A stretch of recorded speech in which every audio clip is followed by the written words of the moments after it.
This is difficult for me to do. It's extremely difficult.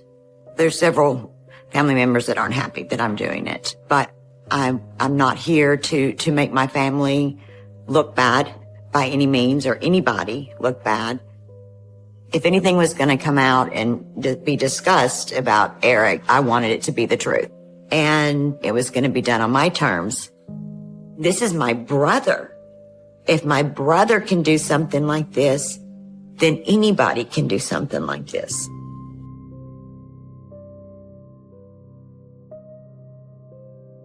I carried that burden for a long time, that I was responsible. I loved Eric. I know something was wrong with him. I couldn't fix it. He's been called evil. He's been called a monster. Do I think he was evil? Sure. Wouldn't you have to be evil to do something like that? This was taken at our church in Arkansas. It's my parents, every one of my siblings. It's a loving family in this picture. And it's before things went really crazy. Eric standing behind me. I am the 7th child out of 8. And Eric is 5 years older than me. I have a big smile on my face. But I never liked having my back to him, not even in photos.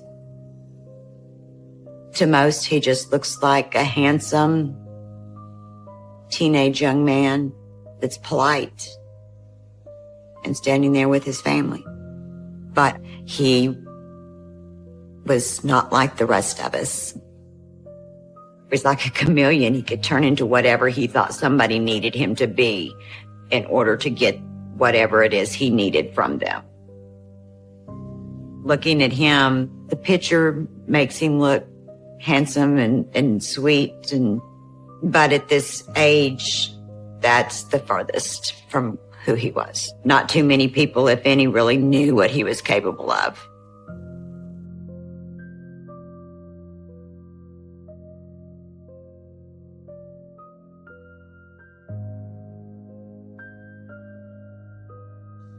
I do believe that Eric was born a psychopath. I think he needed help at a very early age. He couldn't handle no's. He couldn't handle anybody trying to correct him. He was very defensive at all times, and anything could trigger him. One night, all of the siblings were at the dining room table playing cards. And Eric was fine. It was normal. Everybody was laughing. Everybody was having a good time. But I think he was cheating. He thought he was going to win, and he didn't win doing that. Sorry, Eric. Cheat all you want. You're still going to lose. And, I mean, he literally jumped up. I wasn't cheating! Just, the cards went all over the table, and he just, stormed out of there. He just snapped. It was like a switch. It was like he couldn't control it.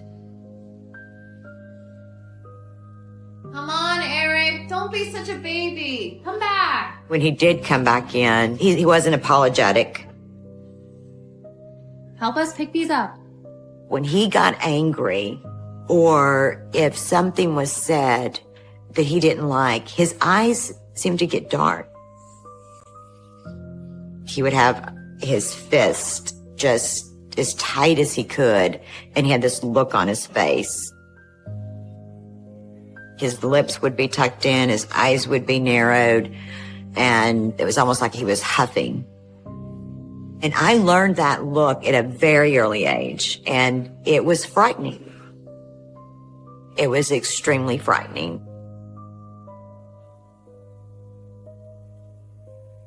We had rules. We didn't grow up in a naked house. The girls changed in their room with the door closed. The boys had their room. We didn't share the bathroom with the boys. The first time that I recall him sneaking up on me, I was in the bathroom. There was this closet behind the bathroom door. I didn't really realize he was in that closet until I was finished using the restroom. And when I saw the door to the closet move, I didn't know who was in there. So I had reached to the door and out pops Eric. And he just started laughing. You scared me. I'm telling Mom. You'd better not. And he said, if you tell anybody I was in here, I'll tell them you were lying. And it made me so uncomfortable. It just gave me this feeling of, wow, I've got to check behind the bathroom door now and open that closet next time I decide to go to the restroom. That wasn't uncommon for him to do things like that. He enjoyed scaring us and frightening us, and it was who he was.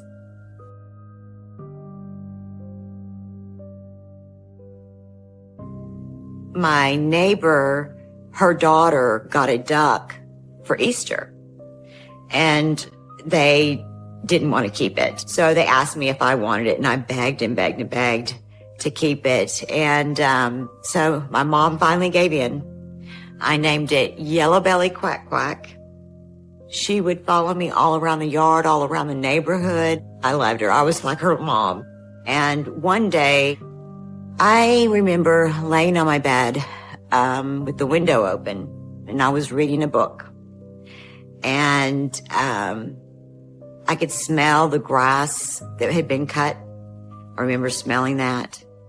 And then I just remember hearing a commotion, and I just kind of,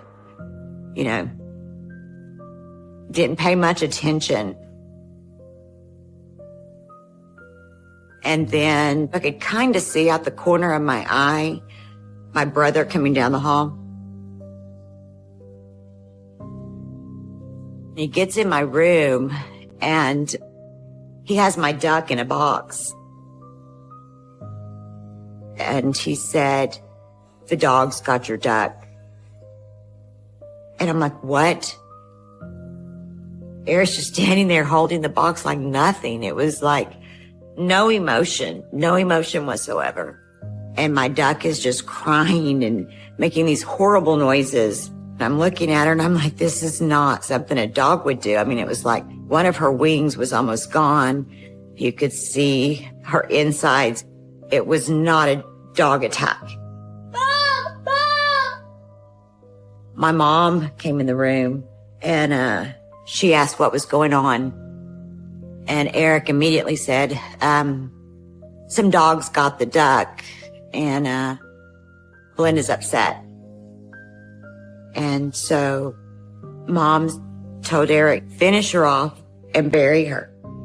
You need to do it quick so she won't suffer.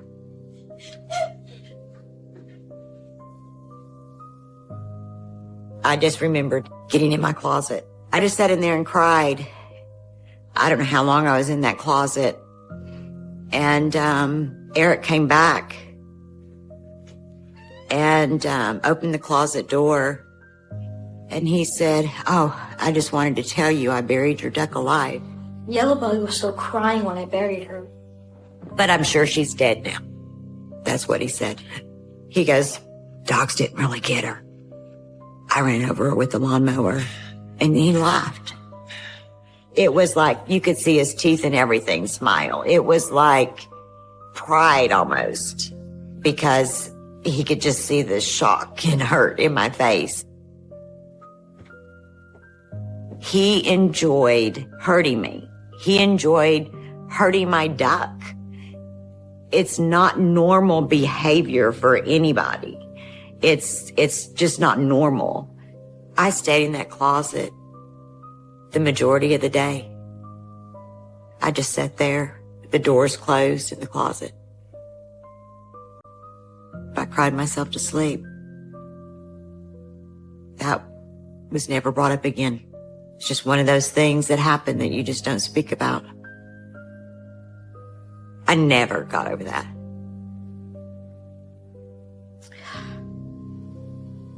Sorry.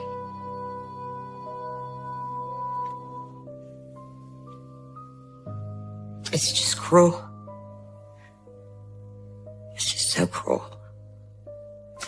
And he was happy about it, which made it worse.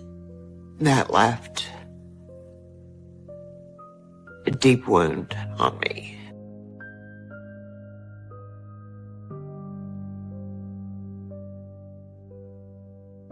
He knew right from wrong. I know he knew right from wrong.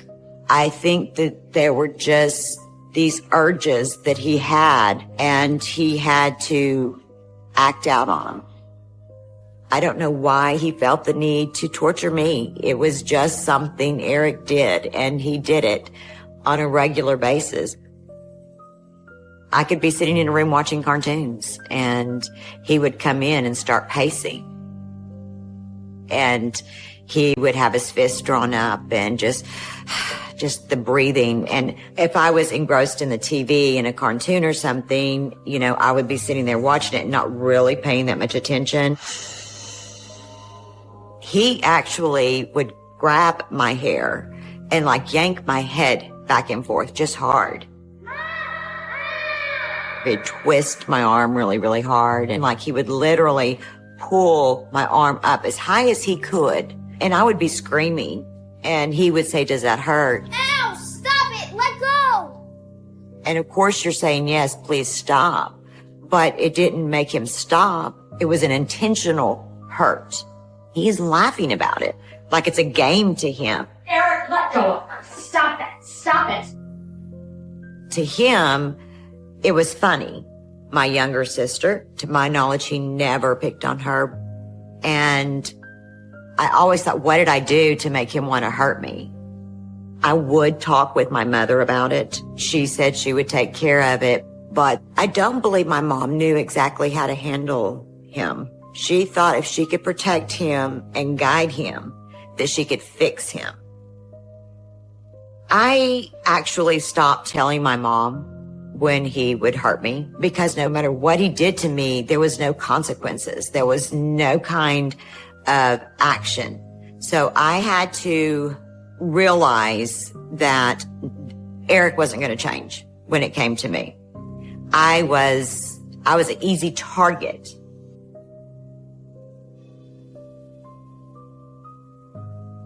As Eric and I got older, he would find new ways to hurt me. It was just who he was. There was a pool that was just a few blocks from our house. I loved to get in the water with everybody else, but I could be playing, and then all of a sudden, there goes my hair and I'm being pulled under. I knew immediately that it was Eric. And underwater I went. I was at the bottom of the pool, and I could not get up. He's standing on me. My eyes were open, and I could see him through the water, him looking down at me. I'm thinking, I'm going to drown and nobody's going to know. I'm going to drown. And then all of a sudden, I could see there was somebody else's legs there. Somebody pushed him, moved him off of me.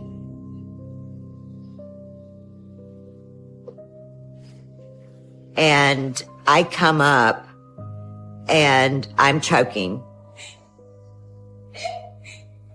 I remember crying just hysterically.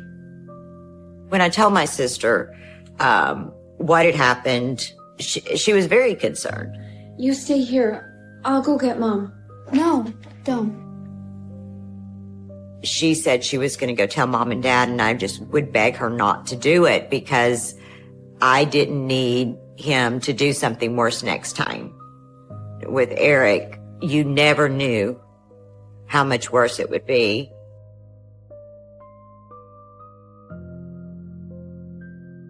This is Eric. I believe it would be 9th grade. It's about the age where he started getting into more trouble outside of the home. I've never liked this picture of him. This smile that he has on his face, I've seen that smile and it's so fake. And it's almost that smile where I got away with something. The same smile when he tortured my duck. The same smile when he told me he buried her alive. I stayed as far away from him as I could. Eric was getting in trouble with the law at this point because police officers were already showing up at our house. One day, a police vehicle pulled up, and my dad goes outside to speak with them, and then my mom follows. They were out there for a while, and, you just wonder what happened. And then my mom came in and got Eric, and he went outside and talked with them. I constantly ask questions. Do you know what's going on? Then one of my siblings had said something about he vandalized a school.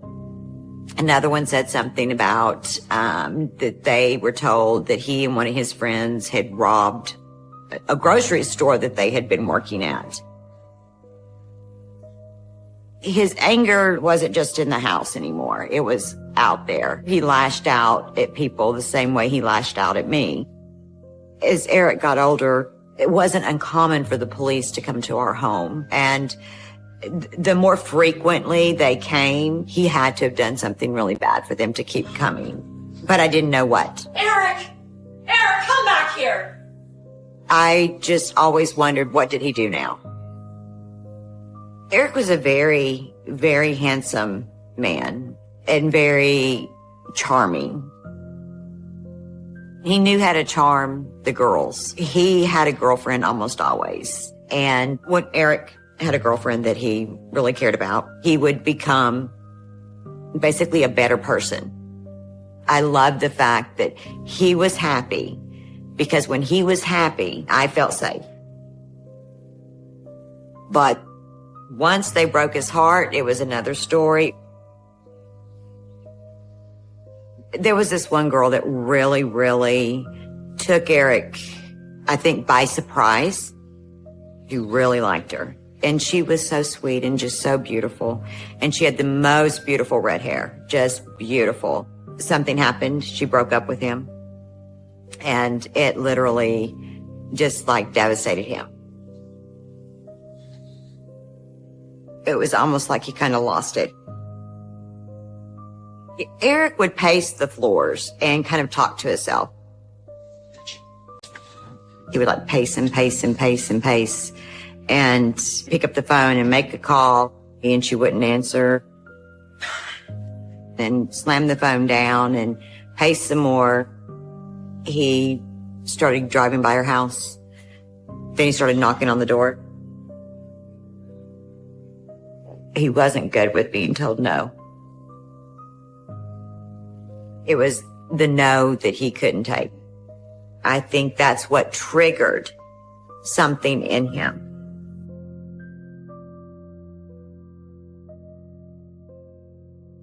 He had an issue with women with red hair. In my point of view, I do believe that there was a trigger there.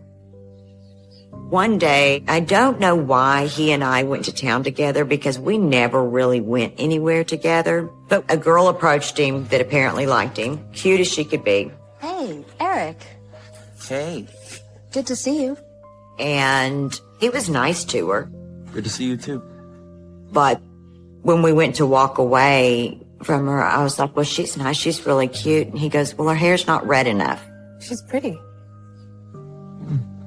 She's okay. Then it did not mean a whole lot to me.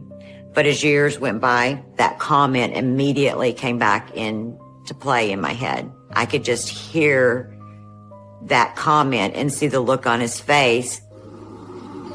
But it didn't really mean that much to me at that moment.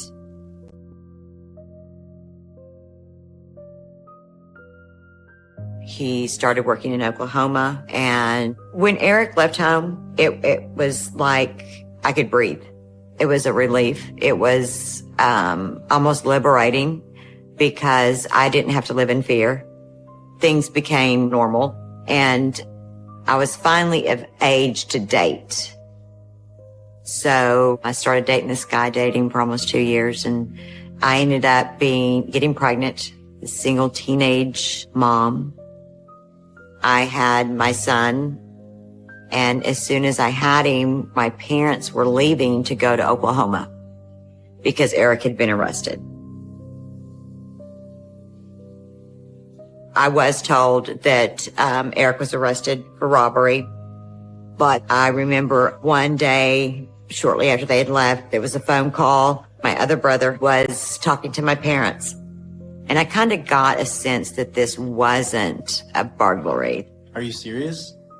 What's going on? So I point blank asked what happened. Why is he in jail? What'd they say? He told me the truth It's not good. and said that Eric was accused of raping and beating 2 women at gunpoint. Eric had denied that he raped these girls. He had said it was consensual, but I believe that he did it.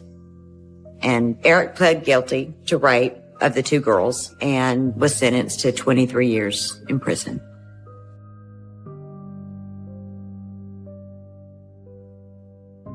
This was taken shortly after he got out of prison.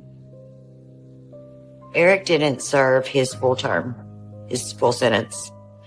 He was released on good behavior, which almost is unthinkable to me. So many people thought he had changed and that he was doing so well and had a great job and was staying out of trouble. You would like to believe that he was going to make it and be a different person. But a few months later, everything did change for the worst. And in the worst way possible.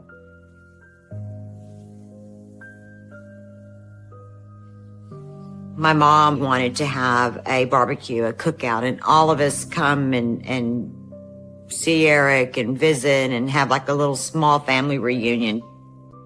When I saw Eric, it was just nauseating. I did not feel comfortable. I wanted to be able to say, okay, he's changed, he's learned his lesson. But I had that bad feeling that something bad would happen again.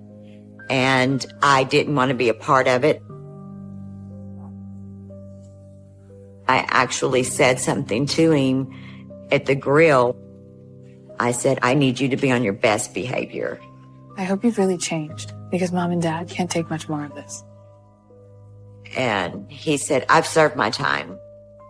And that's all he said about it, was I served my time. Leave me alone. It wasn't but a few months after I get this phone call. And it's my oldest sister. Hello? And she said, I need you to wake up. And I said, I'm awake. She goes, no, I need you to sit up and I need you to wake up. And I said, okay, what's going on? And she said, I have to tell you something. Eric was arrested for murder.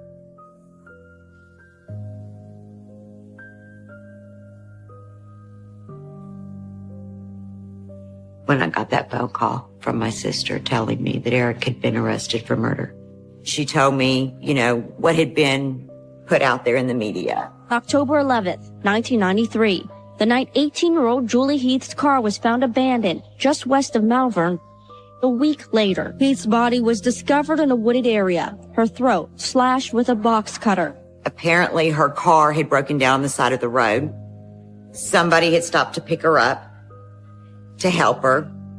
And her body was found a week later by a hunter with some of her clothes turned wrong side out. Eric completely denied killing Julie. He said that these guys that were after him from Oklahoma, they had kidnapped this girl and made him watch them kill her and planted evidence that he would take the fall. And that if he didn't take the fall, then they would come after his family. That was the story he had told. When I heard that story, I did not believe a word of it. When I learned about Julie's death, I was thinking how scared she must have been, how long she suffered. It just crushed me. I mean, she's 18 years old, and this is my brother. If my brother can do something like this, then anybody can do something like this. And my whole life changed at that point.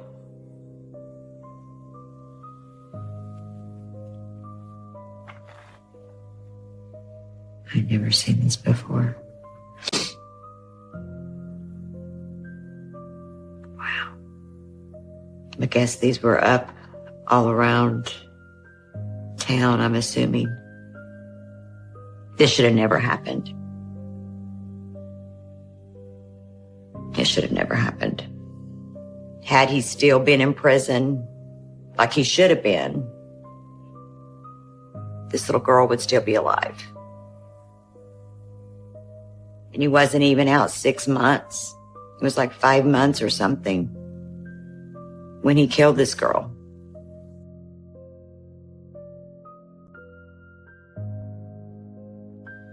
It was around Christmas time. And I had talked with the sheriff was it possible for me to bring Eric dinner. I was trying to do something nice, not for Eric really, as much as for my mother. I was trying to take weight off of her however I could. So I go up to the jail, and he's in this cell, and he comes over to the corner, and I said, hey, the sheriff said I could bring you food for Christmas, so what is it you want me to cook? Why are you whispering? Because I need you to do something for me. And he said, there's one thing I want. And I said, okay. He said, I want you to get the murder weapon and destroy it. And I just stood there for a minute and I looked at him and I'm like, what? What? He's like, yeah, I need you to get it and destroy it. Do you understand? I had to look at this as my brother just admitted to me that he actually killed this girl. And this is the way that he did it, by telling me to get a murder weapon and destroy it. Why is he telling me this? Why is he asking me to do this? He didn't say what the murder weapon was.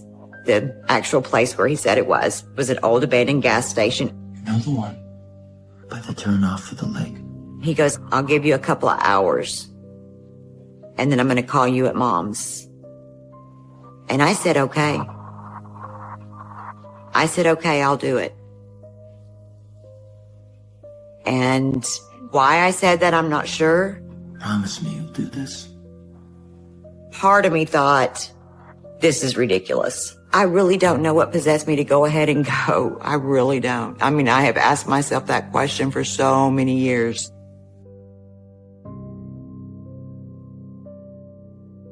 I drove out there and did as he asked. And I had no idea what I was looking for.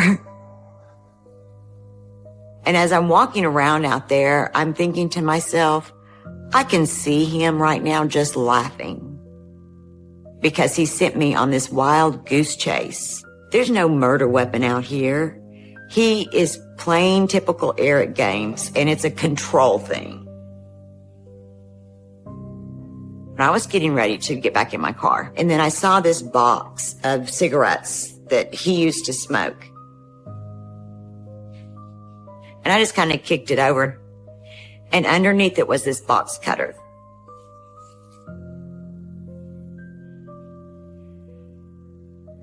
And it was pretty evident that there looked like dried hair stuck to it. And I immediately just threw up. I lost it. I knew in my gut was the murder weapon. I didn't know what to do because I didn't want to touch it. Didn't have a cell phone back then. I pulled my sweater down over my sleeve and I picked it up, put it in the trunk of my car, and was like, okay, I know exactly what I'm going to do with it.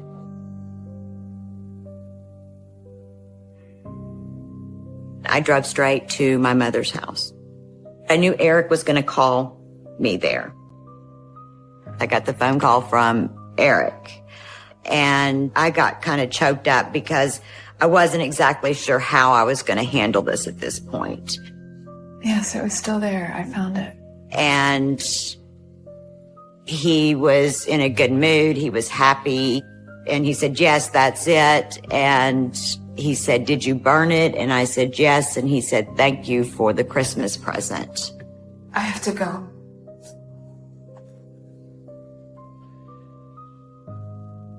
I felt horrible that I lied, but I know exactly what I'm going to do with it.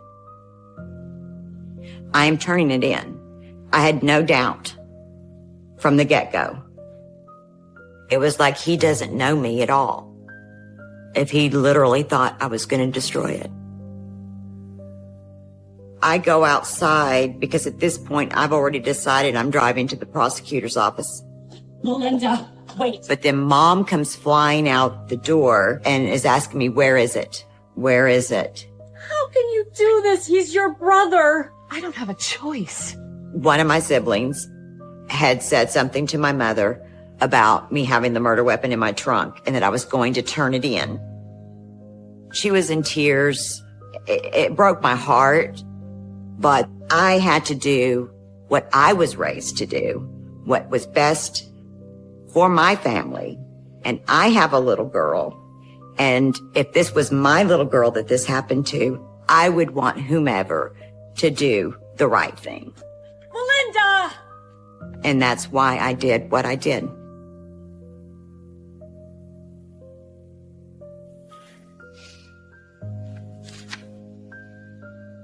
This is Julie Heath. I didn't realize how pretty she really was. She's a very pretty girl. Absolutely beautiful red hair. The red hair just really stood out to me. The first thing I think about when I see this picture is how in the hell he could take an 18-year-old girl's life.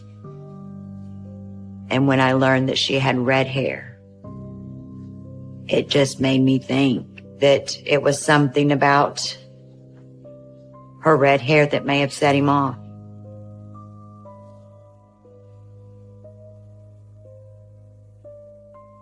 The conversation that I had with Eric so many years ago, it just rung a bell. Her hair wasn't red enough.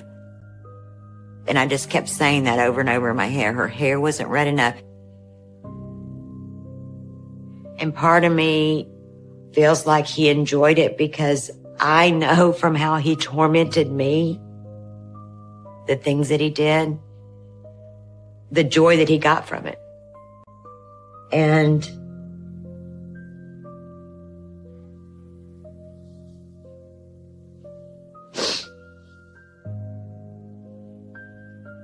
it makes me sick. It just makes me sick. And that's my brother.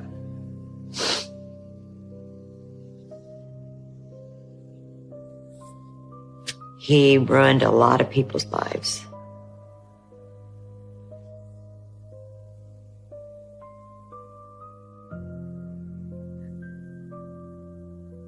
I had already told the sheriff, I need to talk to him. I need to be the one to tell him what I did, that I lied to him and that I turned it in. And he said, I respect that. I can make that happen. And so I get in front of his cell. I remember him having this look on his face. He's like, what are you doing here at this hour? And I said, well, I came to tell you something. I just finished giving them my statement downstairs. I wanted you to hear it from me, not from somebody else. And I said, Eric, I turned the murder weapon in. I didn't destroy it. I turned it in. And he just kind of looked at me and his whole demeanor changed. The jawline got tight. The eyes narrowed. And the look in his eyes, I've seen it before. And it scared me. I forgive you. Then he smiled and said, well, come here, let me give you a hug. And it was just so out of character. Come here. And he reached through the bars. I moved so quickly that I almost fell trying to get away. Then you can hear him laughing, just laughing as if it was funny, like the whole thing was a joke. When I was leaving, I saw my mother talking to my brother's attorney. And she looked at me and she said, what did you do to my son? At that point, I knew that there was going to be a huge rift between my mother and I.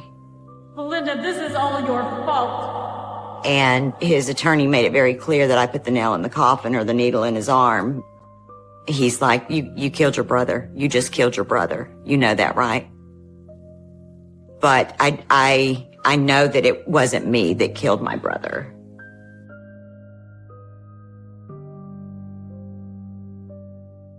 I do believe that he deserved the death penalty. He never said he was sorry for what he did. He didn't have the remorse. He wasn't capable of that. The day before Eric's execution, I wanted to get some answers from him and arranged a phone call. I needed to know why he put me in the position he put me in. And deep down, I wanted him to say, because I knew you would do the right thing. Eric, this is the last chance we'll ever have to talk. You owe me an answer. And I said, okay, I need to know. I need to know why you put me in this position to have to turn in a murder weapon and testify against you. Why would you do that to me? And he said, I didn't want to put anybody else in that position. That isn't the answer that I wanted. I said, you don't know me at all. And I said, and I obviously don't know you.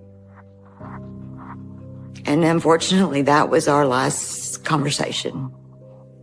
He was executed the next evening.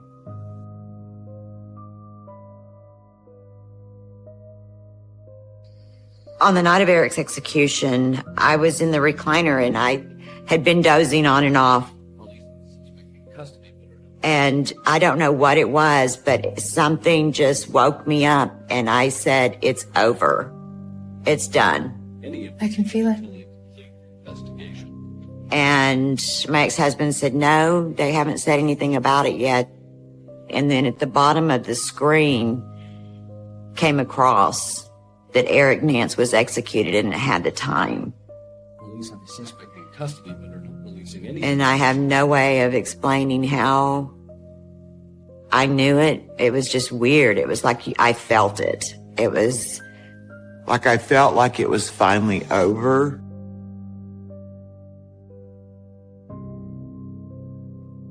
I kept playing over and over in my head his attorney telling me that you just killed your brother. And that seemed like it made it actually true.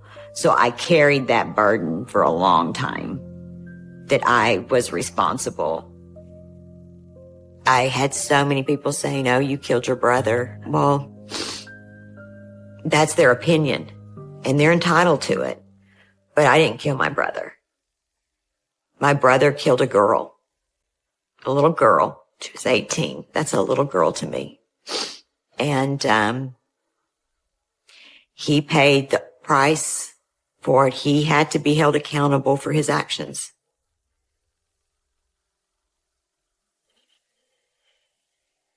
But it was very, very difficult. I lost a lot of friends over it. I got divorced. It is a very, very small community. So when a family member does something so horrific that he did,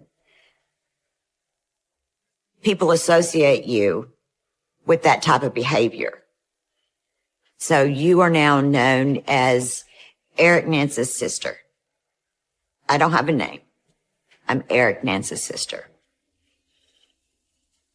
I do fear that there's more people like him out there. And it's made me very aware that he's not the only person in this world that's done these things or will ever do these things.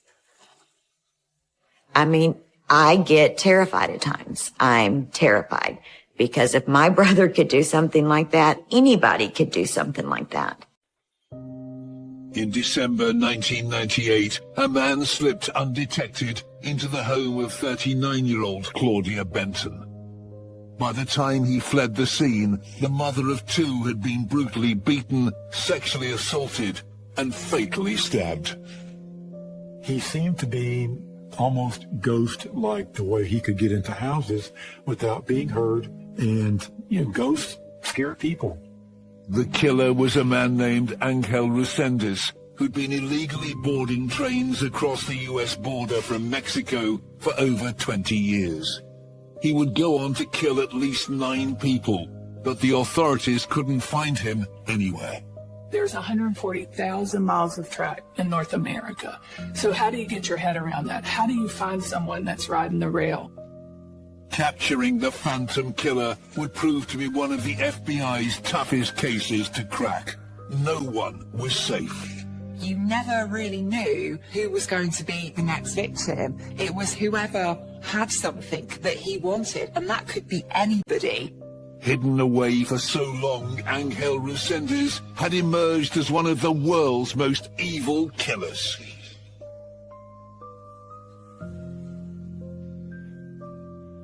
When Angel Reséndez handed himself into U.S. authorities in July 1999, it signaled the end of his reign of terror. The 38-year-old Mexican walked across the border and was never free again. For over 20 years, Reséndez had been illegally crossing into the U.S., not by foot, but via the vast rail network. He'd murdered at least 9 people from Texas to Illinois. The media had dubbed him the Railroad Killer. Detective Ken Maha helped crack the case that finally brought the elusive killer to justice. He turned out to be very mobile. Extremely mobile. He was in one part of the country, and a few months later he's in another part of the country. Ken has his own theory behind Reséndez's spate of murders. In Mexico, he had a wife and a kid, and he's stealing jewelry from these women and then taking it to Mexico to sell it. So it was a business, pure and simple. His killing and the raping of the women before and after death was just sidekick. Just for fun. This killer's story begins on the 1st of August 1960. Angel Reséndez was born in the state of Puebla in the east of Mexico. Little is known about his childhood, but during his eventual trial, Reséndez spoke to forensic psychologist Ramon Laval about his early years south of the border. Angel Reséndez grew up in a dysfunctional family. He didn't have a lot of connections with his family, siblings, or, for that matter, his parents. Little or no contact with his biological father. He told me that he had grown up with his mother and father. In fact, upon further questioning, I realized he was talking about his maternal uncle, his mother's brother. He felt rejected by his mother. He felt rejected by his peers at school because he was quite awkward looking. He had protruding teeth. He wasn't one of the cool kids. And I think those feelings stayed with him, and they really did go on to shape who he became. Now, I'm not saying that unsettled childhood equals inevitably some kind of person who's going to turn to murder and serial killing. But I'm saying in this particular case, that childhood gave Angel this sense that there was no one to depend on. He was the only person he could depend on. Violence was a fixture in the young boy's life. His uncle, whom he considered his father, was reported to have been physically abusive with Angel. And around 12, he quit school and he actually left his uncle's home, started living on the streets, just defending for himself. He was sexually molested by a local pedophile. Like many violent offenders, Resendez was a victim before he was a criminal, and this is a line that we don't like to talk about very much. We like to compartmentalise victims and offenders very clearly, but often that line is a very blurred one. Barely a teenager, Resendez found himself with no family and no home. He had to learn how to survive.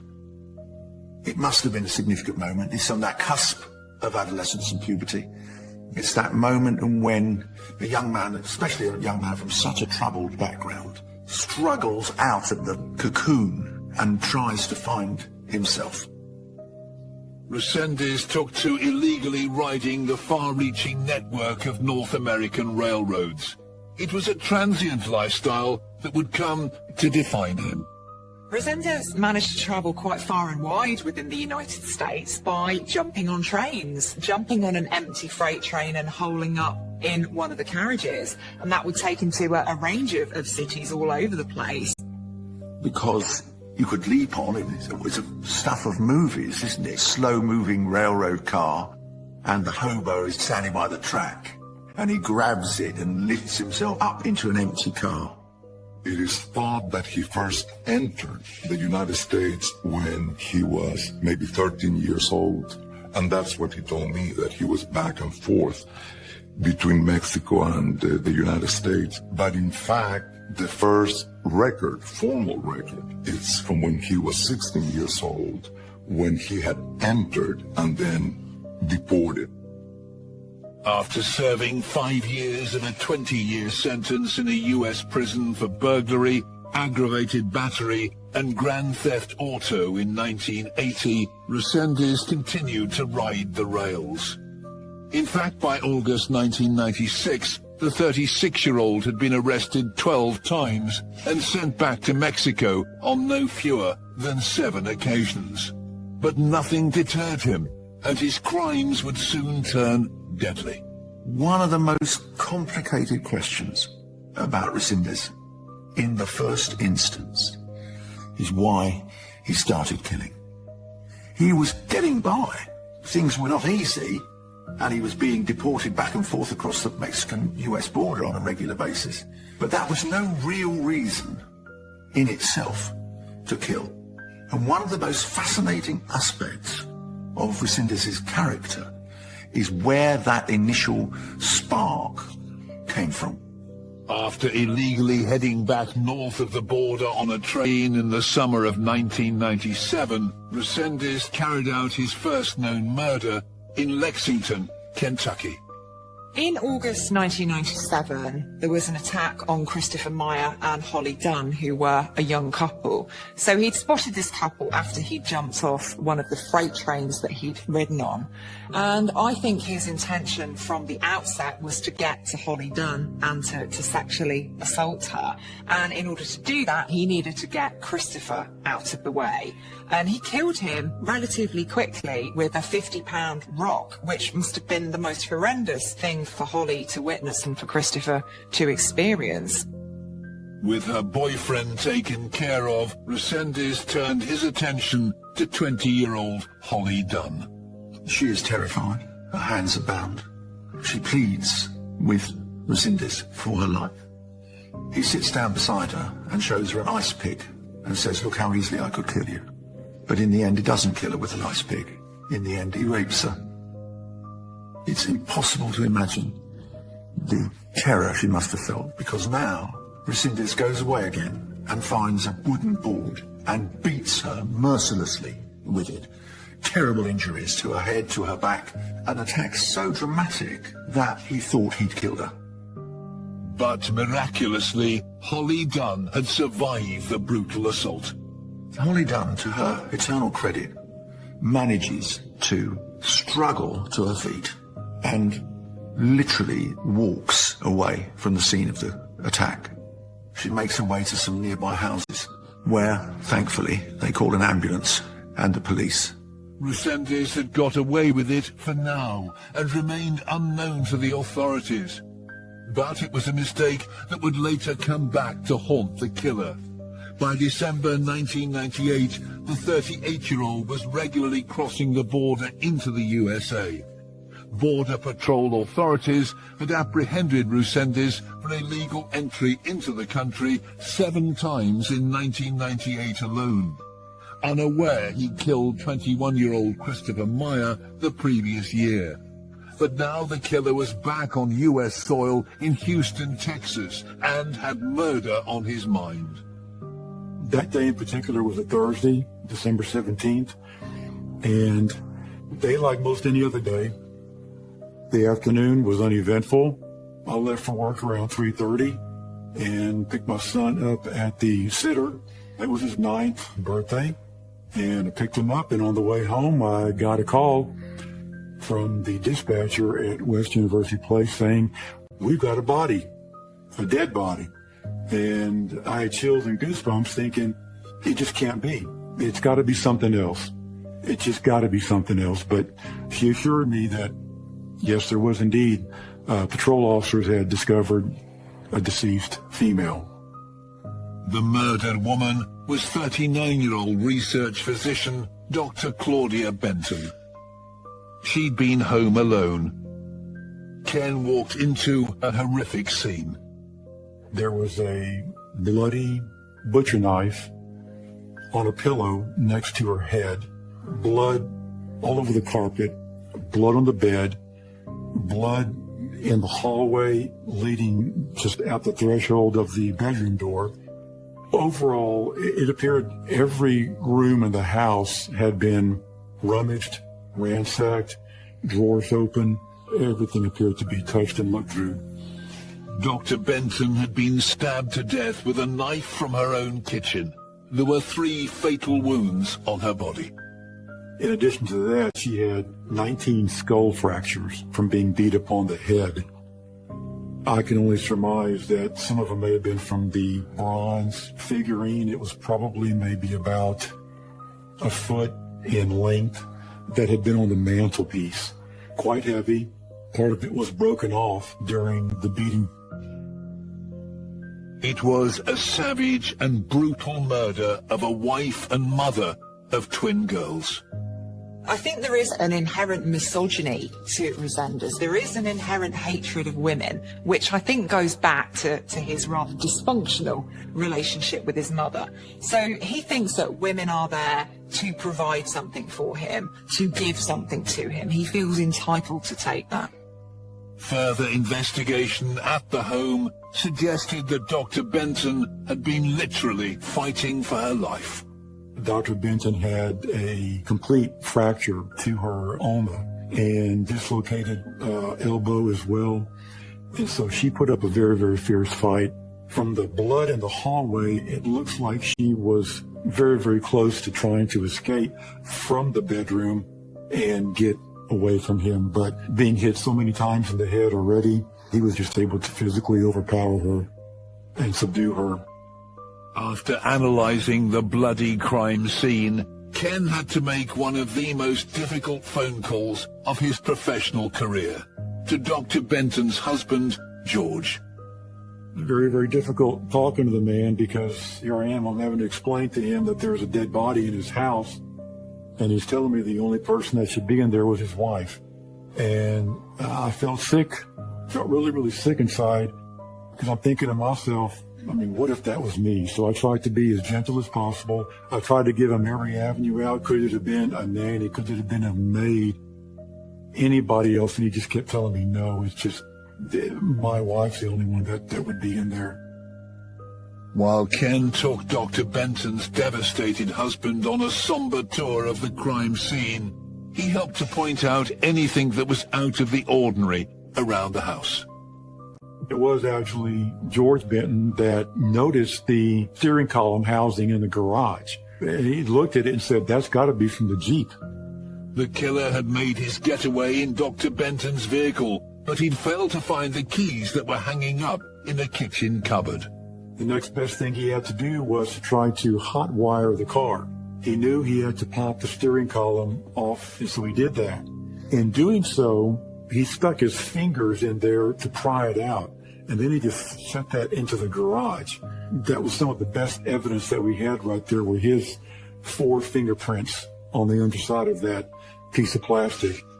This would become a crucial piece of evidence in the future trial of Angel Resendez. Lynn McClellan was an assistant district attorney who would eventually help to bring charges against the killer. The car's recovered in San Antonio. His fingerprints are found on the car. The car belongs to Claudia Benton. That kind of ties everything back. What's her car doing in San Antonio? We would send his prints on it, and she's found dead back in Houston. So put 2 and 2 together, you say he's probably the one who killed her. A week after the murder of Claudia Benton, Ken had a major breakthrough. For the first time, Angel Resendez would become known to the homicide detective, albeit under a different name. It was the day after Christmas. I'd received a call from a sergeant with the Houston PD. He had received information from their fingerprint division. We had an identification of the perpetrator. Fingerprints came back to an individual named Carlos Clouthier Rodriguez, one of his numerous aliases that he was arrested under. So his prints were in the automated fingerprint identification system in Texas under that name. Resendez had used many different aliases, which made it difficult for the authorities to link him to his numerous misdemeanors through the years. Every time he was arrested, it seemed to give a different name. I mean, Resendez is what we finally kind of settled on in terms of a name, but he had used so many names in the past. So we knew he had fingerprint identification at that time. We knew who he was. We had pictures. And so we were slowly able to get these pictures out into the media and try to generate some tips and leads and so forth. The hunt for Resendez continued for over 3 months, but the killer remained elusive. By the spring of 1999, he was back in Texas, this time in the small city of Weimar. On the night of April the 30th, he entered the home of Norman and Karen Cernick. The Cernicks were both asleep in their bed. From the evidence that was found, Mr. Cernick was laying on his left side, and the blow to the head with the sledgehammer woke up Mrs. Cernick. She sits up in bed, and Resendez takes the sledgehammer left-handed like a baseball bat and strikes her square in the forehead, killing her instantly. He then goes back and hits Mr. Cernick one more time with the sledgehammer for good measure. Resendez had bludgeoned the church pastor and his wife to death. It was a vicious double murder by the seemingly opportunistic killer. Resendez was not an offender who would take weapons along with him to the crime scene. He would use whatever he could find that was there. He would decide to kill when he saw the opportunity to do so.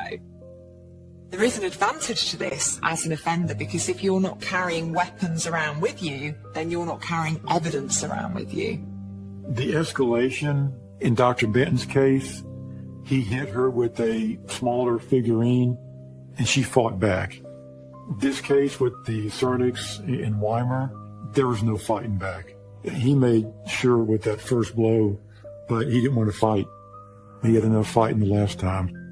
Evidence at the crime scene linked the Cernick murders to the killing of Dr. Claudia Benton.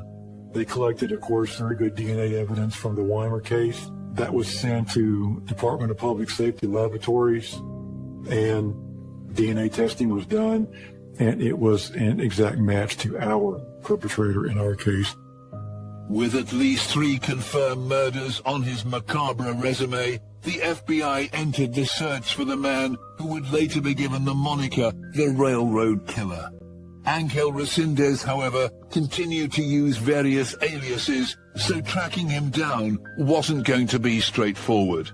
Special Agent Bobby Knox Eckert was part of the team assigned to the case. There's 140,000 miles of track in North America. So how do you get your head around that? How do you find someone that's riding the rail? So what you do is you go in, you meet with the 7 major railroad companies. They all have agents that work for them. They have railroad police. So they started pulling all of his records, and he had dozens of trespass records on the railroad. The crimes that Resendez committed had a significant impact, especially on those living by railway tracks, because there wasn't a specific victim type. You never really knew who was going to be the next victim. It was whoever had something that he wanted, and that could be anybody. So the level of fear, the level of anxiety that his crimes generated was horrendous. Not long after the FBI's involvement in the case, they were able to link the unsolved murder of Christopher Meyer almost 2 years earlier to Resendez. We received a hit from 1997 where a couple was brutalized. The male was killed. The female was the only survivor of Resendez. And that was in Kentucky near railroad tracks. Through DNA, through eyewitness testimony of the survivor, and through a sketch that she was able to give to the officers there, we were pretty sure it was the same person. Once the DNA came back, it was a positive hit. So now we had him responsible for at least 4 homicides. At that point, we knew we had a serious killer on the loose. But Angel Resendez was only just getting started, and there would soon be even more victims. By late May 1999, authorities across the U.S. were desperately searching for a man they now knew was a serial killer. The 38-year-old Mexican had been linked to at least 4 murders, 3 of them in Texas in the previous 5 months. The so-called railroad killer was headline news across the Lone Star State. Resendez is attracting growing notoriety in Texas. Inevitably, it feeds the vanity that has been growing inside him. He knows people are beginning to look for him, and yet he still feels he can get away with it. In fact, he was to kill again. On June the 3rd, Resendez was back in Houston, and his bloodlust had become insatiable. Under the veil of night, he entered the home of 26-year-old Noemi Dominguez. Noemi is an elementary school teacher. She is at home, and he breaks in, picks up a pickaxe-like tool, and attacks her. By now, Resendez is quite clearly out of control. Any sense of order, of civilization, of propriety is gone. He is now literally like an animal lusting for blood, with blood dripping from him. Again, she's sexually assaulted, and again he kills her. She lived near railroad tracks. Her body was covered up. Almost looked very similar to the way Dr. Benton was covered up. The leg sticking out from underneath the cover. She was face down, and she had been beaten to death. Resendez decided to cover some of his victims with blankets because this essentially dehumanizes them, it depersonalizes them. But also it's about looking, it's about seeing and being seen. So he's covering his victims because he doesn't want to look at them, but he also doesn't want them to look at him. So it's this constant theme of shame that comes up time and time again. As the killer grew more experienced, he became more brazen in his actions. Resendez had started leaving calling cards at the scene of his murders. When he murdered the victims, he would find their ID, driver's license or some other type of ID, and would display them in such fashion that whoever entered the home later would find out who they were, how they looked like. In my mind, he wanted to see how they looked like before he bludgeoned them to death, before he raped them, and see what it would have been, almost as if had already developed a relationship with the victim. After killing Noemi Dominguez, Resendez wasn't finished. Just as he'd done after murdering Claudia Benton, he stole the schoolteacher's car and headed 100 miles west. It was a white Honda, and it was taken and driven to Fayette County near Schulenburg, small community of Dubina, where he then murdered Josephine Konvichka. He toyed with law enforcement at that scene by displaying a toy train, displaying newspaper articles about the cases, the murders.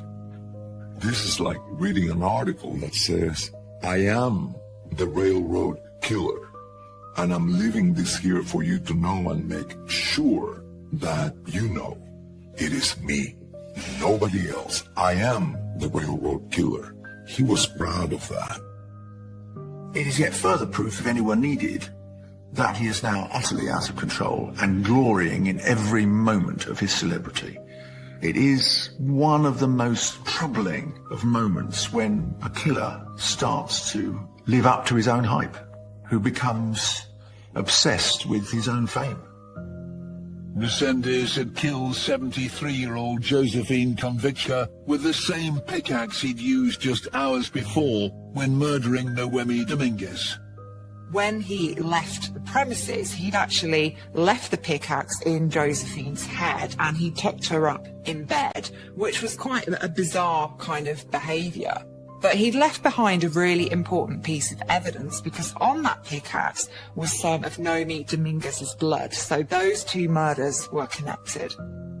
Less than 2 weeks later, Resendez had travelled far from Texas, over 800 miles north to Illinois. On June the 15th, 1999, he committed another double murder. The victims were 79-year-old George Morber and his 51-year-old daughter, Carolyn Frederick. George's home in the quiet village of Gorham was less than 100 yards from the railroad. In Illinois, he found a shotgun. The elderly gentleman was in his easy chair reading his newspaper. Resendez is able to gain entry into the house, ties him up with telephone cord, ties him to his easy chair, gets behind him with a 12-gauge shotgun, and shoots him in the back of the head through the back seat of the recliner. A little while later, his daughter comes in, and she is immediately beat to death with the 12-gauge shotgun. The slain father and daughter took the tally of known victims to 8. Authorities were becoming desperate to capture the elusive railroad killer. He seemed to be almost ghost-like, the way he could get into houses without being heard, without disturbing the occupants. And that was one of the strangest things. I still don't know how he got into Dr. Benton's house and all the other houses. And that was the scary part. And ghosts scare people. It's just a natural reaction to something that can't be explained. And the way he was able to enter people's homes couldn't be explained.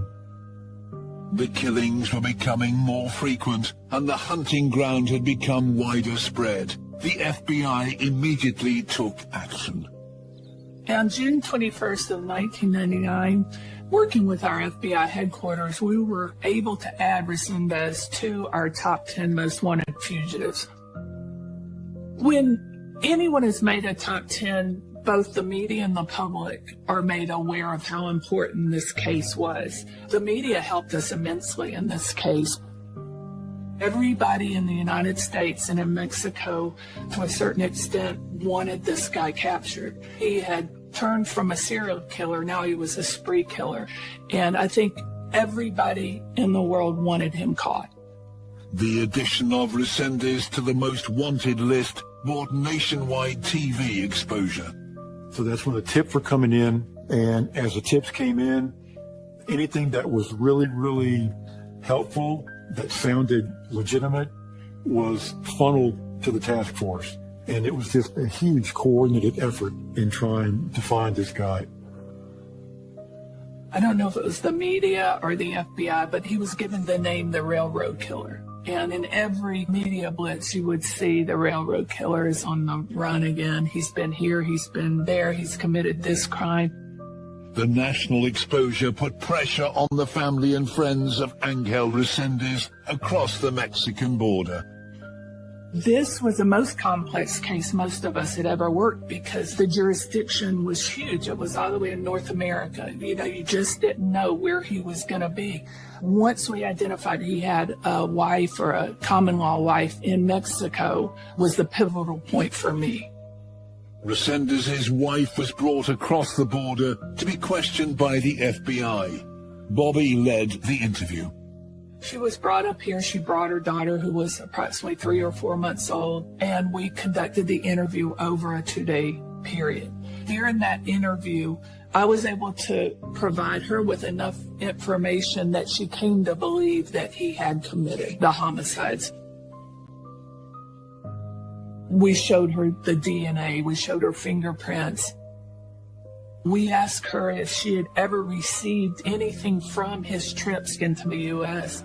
After her visit here, the U.S. Marshals, the Texas Rangers, went back down into her village, and she provided everything that he had ever given her that she still had in her possessions, and they were, in fact, stolen at the crime scenes. Reséndez remained in hiding, but the authorities were doing all they could to flush him out. Once you take away all their comfort zones, they have nowhere to go, and they generally make mistakes, and you'll be able to apprehend them that way. The tactics worked. With nowhere to run to, a sister of Angel Reséndez convinced the killer to turn himself over to the U.S. investigators. We had one sister who lived in New Mexico that would prove to be the person that negotiated surrender, that Texas Ranger developed trust with this individual. And through that development, she ended up contacting him and arranged a surrender. And then it was his brother who accompanied him when he turned himself to the Texas Ranger in El Paso, the crossing between Mexico and the United States by the Rio Grande. Now, this is something straight out of a movie. It really does have a lot of dramatic effect. And I think that is very revealing about Reséndez. He's the director in his own drama. He is calling the shots. He's in control. After hunting the railroad killer for nearly 7 months, Detective Ken Maha was stunned when Reséndez gave up the ghost. I'm amazed that he did it.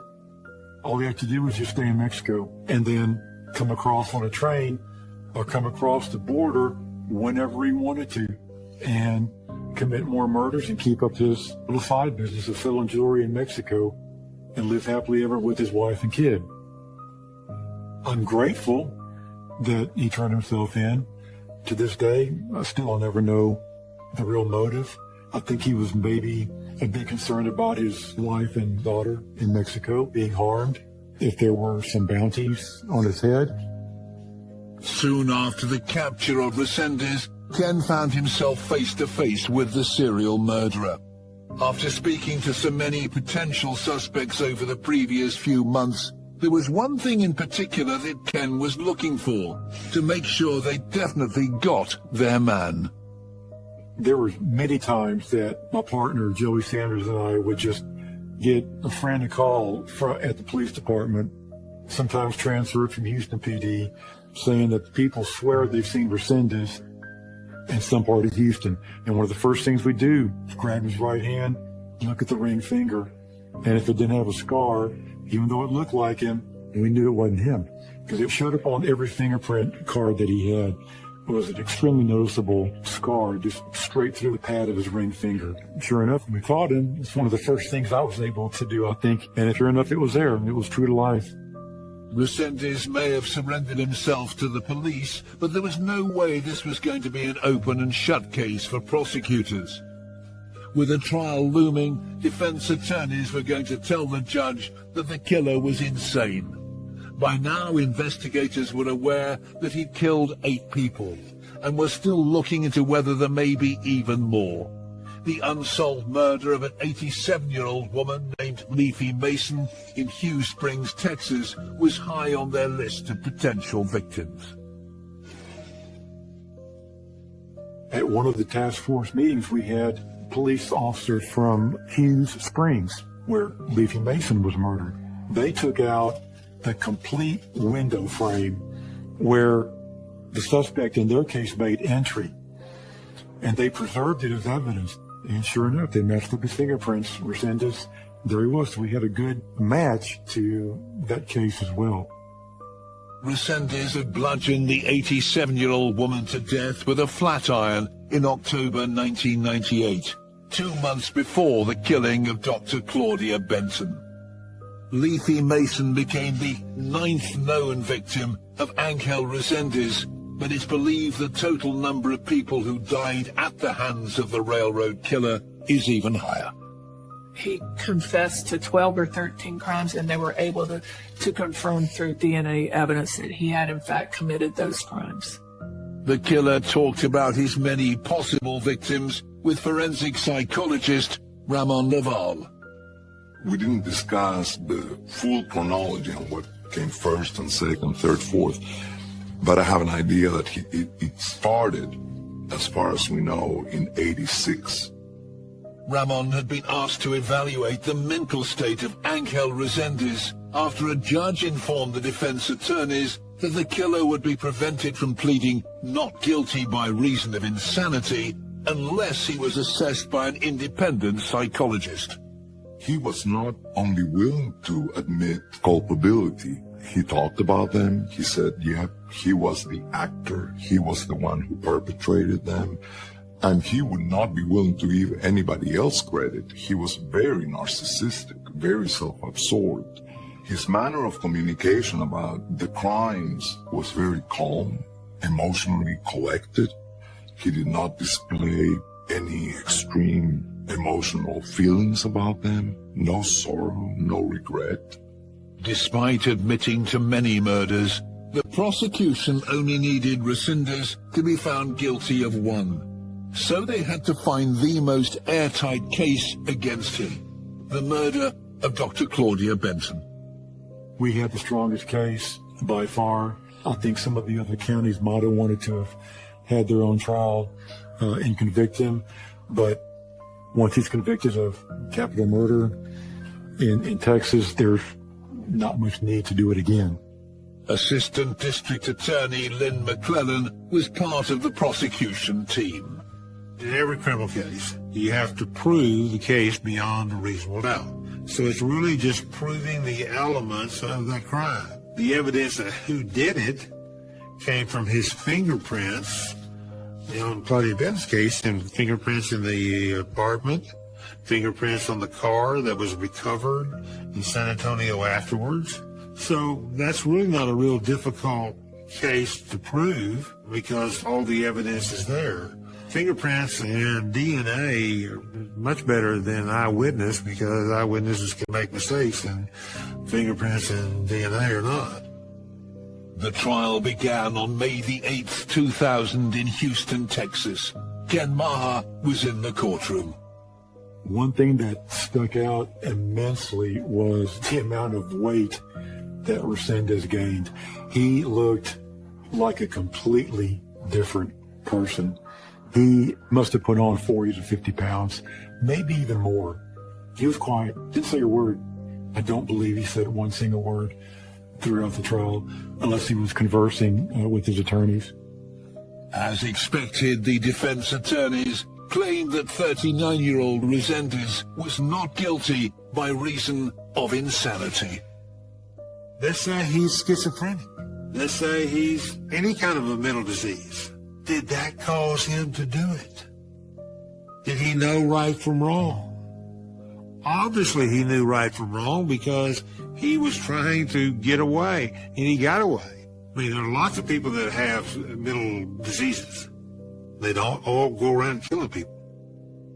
Before the trial, Resendez had been quoted in the media calling himself an angel of God, but Ramon Laval didn't agree with the killer's theory.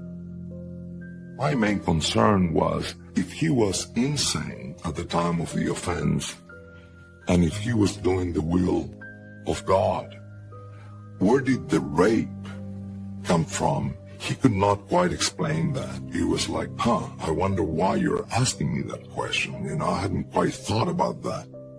So basically, it's almost a confession that I did this. But when I did this, I didn't know right from wrong. I didn't know what I was doing, and thus I can't be held legally responsible. I get a get-out-of-jail-free card because I didn't know right from wrong. Ramon's testimony put the idea that Resendez was insane firmly to bed. My conclusions at the end were, despite his expression of delusions, statements that had a very delusional flavor, I came to believe that he was not insane and that he was just smart and manipulative and knew how to use information. As the final nail in the coffin, prosecutors called Holly Gunn to the stand. The testimony of the girl who cheated death at the hands of Resendez in Kentucky 3 years previously left the jury in no doubt. On May the 18th, 2000, Angel Resendez was found guilty of the murder of Dr. Claudia Benton. 4 days later, he was sentenced to death. I knew that the verdict was going to be guilty. There was really no defense put up. When he was sentenced to death, I was happy. To me, it was the appropriate punishment. Not to get into any of the debates about that penalty, right or wrong. In Texas, that was a punishment, and that's what he got. Resendez was on death row for 6 years before his stay of execution came to an end. On June the 27th, 2006, FBI Special Agent Bobby Knox Eckert went to Huntsville, Texas, to witness the death of the railroad killer firsthand. He's brought in, he jumped up on the table, they prepare him, and they allow him to make a statement. In this case, he apologized to the victims, but he then kind of claimed that the devil made him do it. He said it was my fault because I let the devil into my life, but the devil was responsible. And the drugs were administered at that point, and the very last thing he was asking in Spanish for forgiveness from God. And then he died very peacefully. I felt no joy in the fact that he had been executed. I felt nothing towards him other than anger for what he had done to the victims and what he left the victims' families to deal with for the rest of their lives. He was gone, but they still are here having to deal with his crimes. What Claudia Benton's husband said probably sums it up. He was evil contained in human form. A creature without a soul. No conscience, no sense of remorse, no regard for the sanctity of life. Because with Resendez, it's all about him. He's the one in charge. He's the one he's trying to satisfy. He went through his whole life, thinking he had the right to do all these things, and whatever he wanted to do, he did it because he was the one in charge. After taking the lives of so many others, 45-year-old Angel Resendez had himself been put to death. He is no longer a danger to innocent people. He was probably the most evil person that I ever was involved in the investigation, and I've investigated lots of murders, child molesters, kidnappers, but I think this guy was inherently evil. He's just a savage animal, an absolute savage animal. The way he dealt with his victims was just completely savage. Angel Resendez spent his entire life in the shadows of society. Holed up in freight train carriages across America, he was able to carry out his crimes completely undetected. Why he started raping and killing the victims of his burglaries, we shall never know. But the amount of people he slayed suggests that he enjoyed the act of murder, and proves that Angel Resendez is one of the world's most evil killers. My daddy told me that there were a lot more, but nobody would never find them.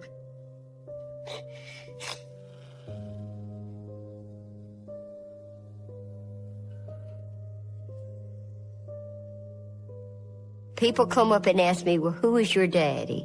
And I always say, my daddy was Pee Wee Gaskins. He was a mass murderer. He was also my daddy, and I loved him. Most people only know the bad parts about Daddy. No one really knows he was a good father. He was loving, he was understanding, and he always wanted what was best for me. At the same time, my father was evil. He was evil. I mean, anybody that can do what he did was evil. This is myself when I was about 6 years old. My daddy wasn't really too much a part of my life when I was small because he was in and out of prison. I don't know why. I would ask Mom, where's my daddy? Why isn't he here? And my mama always said, your daddy's away and, you know, he'll come back one day. But she never told me that my dad was in prison. She never told me any negative about my dad. I was very happy at this time, very happy. I never dreamed I would have to go through what I did.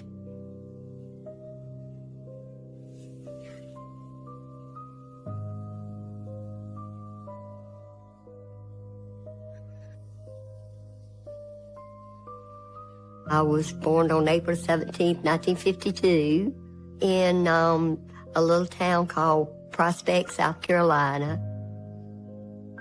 The very first thing I remember about my daddy, my dad came to the house, and, you know, I was excited to see him because I hadn't seen him in a long time. I remember him going in our house, telling Mama to get me and get in the car. I didn't know what was happening.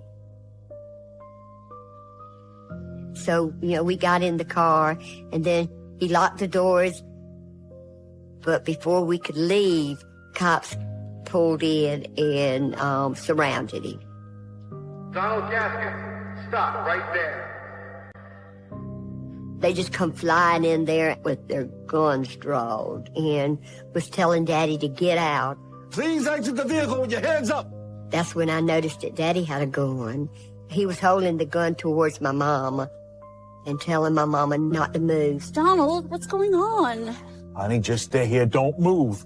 I was terrified. I kept holding on to my mama, begging her, I want to get out, Mama, I want to get out. Daddy, what's happening? Just be quiet now. Everything gonna be okay. Kept saying, baby, don't scream, don't say nothing, just sit here. Mama's with you. It's gonna be all right. The law enforcement kept talking to him, asking him to please let us go. And, you know, he kept saying, no, I'm not gonna let him go. You tell me I can leave. You gotta trust me. Your daddy ain't gonna let nothing happen to you. Finally, after a couple of hours, he did let me out.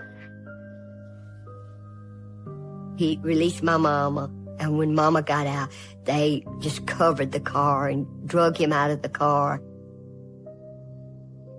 It was a horrible feeling, seeing him, you know, throw him on the ground and handcuff him. I was crying, I was begging Mama, please don't let him hurt him. And they put him in the back of the police car. I asked Mama what they're doing to Daddy, and she said, baby, he did something wrong. Now they got to punish him. Just like when you do something wrong, you have to be punished. He went to prison for a long, long time, and I didn't see him anymore until I was in the 3rd grade. But Mama never told me why he was running from them. Nobody ever told me why.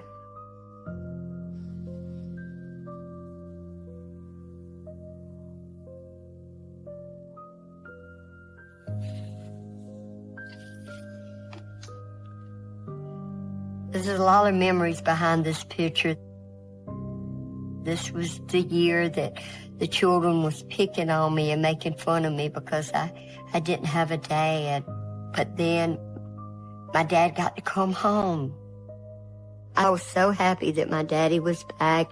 I could go to school and tell everybody, hey, I've got a daddy now. But, you know, they still picked on me and they still bullied me.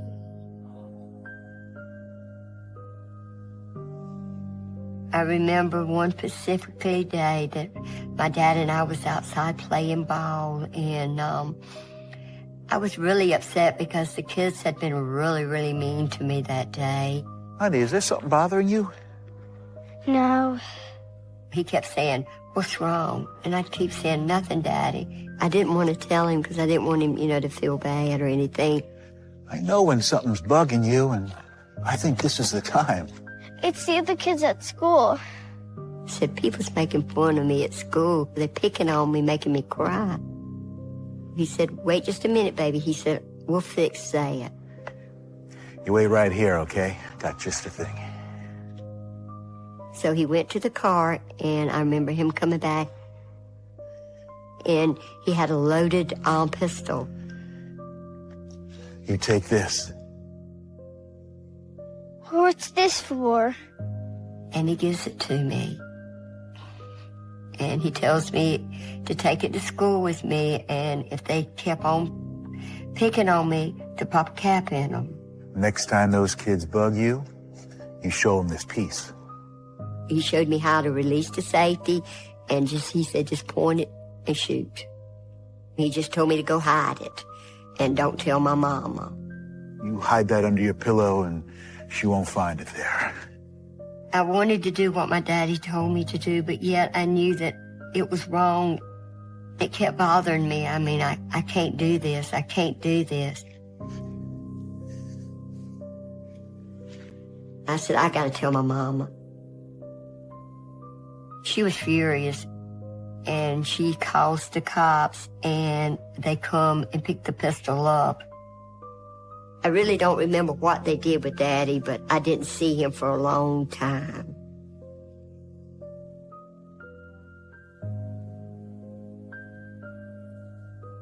He got out of prison when I was 15. I was married, and I was 6.5, my first child. I thought, well, maybe he's changed. He's going to stay out this time. But that's the very first time I've ever seen my daddy do anything to hurt me. I've always loved pets. I've always loved animals all my life. I did have some cats. Tabby! I never put two and two together that, he was killing them. But every time he would come, my cat would disappear. Tabby, where are ya? We couldn't find him. Have you seen Tabby anywhere? Afraid not. I was sad, but he said, they don't need to be in the house. Animals supposed to be in the yard. That's so strange. She hadn't been around all day.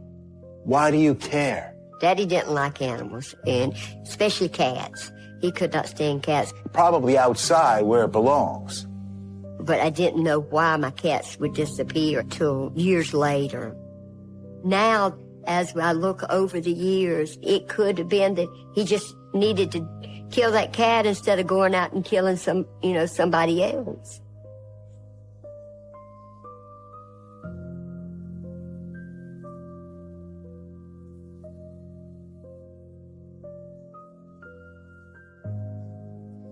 Oh my God, what happened? People started coming to the house and just disappearing. They never was seen again.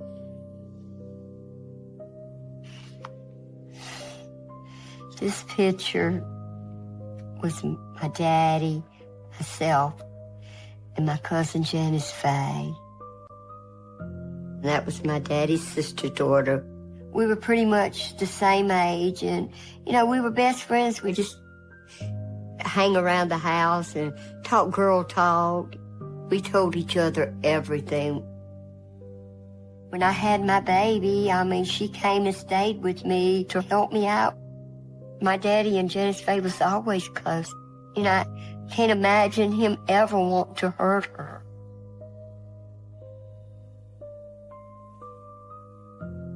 One afternoon, my Aunt Inez and Uncle Lamar came to my house, and they asked me, had I seen Janice? Was she at my house? Hey, y'all, what a surprise. Daddy's not here right now, but if you want to come in. Actually, Shirley, we're looking for Janice. We were hoping she was here with you. And I told them no, that I hadn't seen Janice. She said, well, Janice had been missing for 3 days.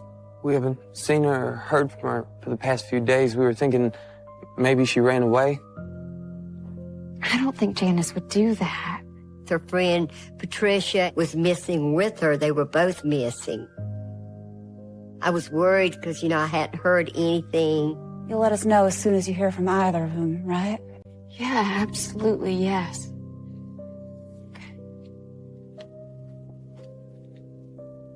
So I started asking people, had they seen Janice, and no one had seen Janice.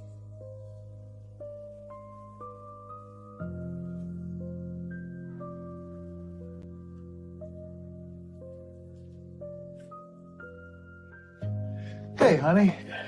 When my daddy came over that weekend, I asked my daddy, I said, Daddy, have you seen Janice?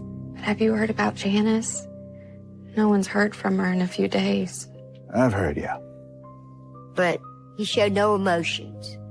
And he said, no. He said, I've been looking for her. He said, I don't know where she is. Well, I've been talking to people around town. Nobody has seen her. Could be she just ran away. But I knew Janice didn't run away from home. Janice wasn't that kind of girl. She would not have worried her mom and daddy like that. I know something's not right. Janice wouldn't do something like that, Dad. Not without telling me first. And if Janice Day would have run away, she would have come to my house. That's how close we were. Wherever she is, I'm sure she's doing fine. Weeks turned into months. No word from Janice. Nobody knew where she was. Now, let me go see my granddaughter. Law enforcement said it had to be a runaway. They labeled her as a runaway. Years later, they found Janice Faye in a shallow grave down in Prospect, South Carolina, and they found Tricia Albrook in a septic tank in Sumter. Daddy had murdered them both.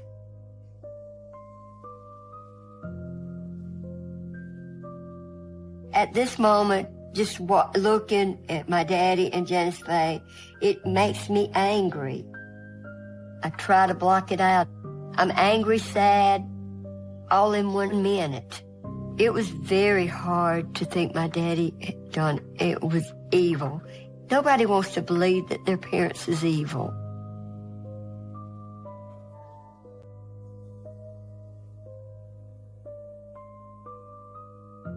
We moved to a little place called Roper's Crossroads, and I had 2 more children. Daddy was living in Charleston this time. That's when all the people started disappearing. One afternoon, Daddy came to my house, and he brought this woman and baby, which was Doreen and her daughter Robin. They were friends of my daddy's. Hey, Shirley. Can I ask you a favor? I fixed them all something to eat, and he was telling me his house had just burnt down, and he said he had nowhere to stay at the time. Well, Doreen and Robin are in a bit of a tough spot right now. They need a place to stay. I didn't have enough room for everybody because my kids shared 1 bedroom, and there was my husband and I. I don't know. I mean, the kids are already sharing 1 room. I don't know if we've got the space for 2 more people. I told my daddy that I just did not have room for Doreen and the baby, that there was just not enough room. Yeah. Okay. He said, well, go ahead and give Robin a bath and put some clothes on her. I'll take her and Doreen to a friend's house, and they can stay there until, we can do better. You go get the baby cleaned up. I'll talk to Doreen. Okay. I put her in the bathtub, and I dressed her in my daughter's little pink sunsuit. I remember telling her that I loved her and that I would see her soon. Doreen gave me a hug, and I told her I was sorry that I didn't have enough room, and she said she understood. Her and Daddy left.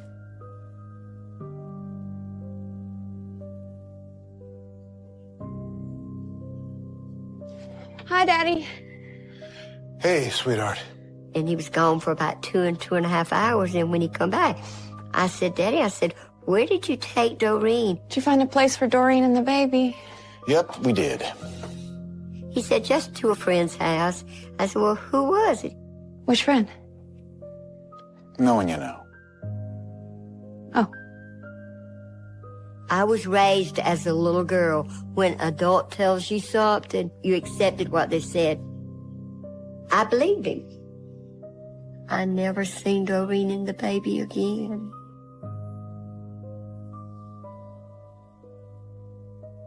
This is Doreen and her baby Robin.